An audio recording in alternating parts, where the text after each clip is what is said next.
আমার প্রথম নসিহত অনুরোধ যে আগামী রমাজান আসার আগেই যারা কোরআন পড়তে জানেন না অবশ্যই কোরআন তেলাওয়াত করা শিখে নেন।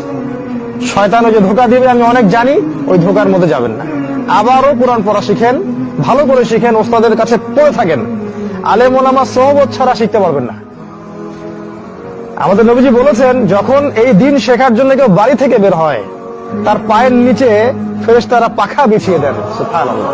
আপনি দেখতে পারেন না, ফেরেশতা আপনার সম্মানে পায়ের নিচে পাখা বিছিয়ে দিয়েছে। তিনি বলেছেন, একজন আলেমের সম্মান সাধারণ মানুষের উপর ওই রকম, আমার সম্মান তোমাদের উপর যেরকম। চিন্তা করেছেন? নবীজি বলেছেন, আকাশের চাঁদটা যত উজ্জ্বল অন্য তারার চাইতে, সাধারণ মানুষের উপরে আলেমদের মর্যাদা এতটা উজ্জ্বল। তবে সে আলেম হতে হবে হকপন্থী, সত্য প্রচারে কোনো ভয় পাবে না, আল্লাহ এবং তার রাসূল, আল্লাহকে ছাড়া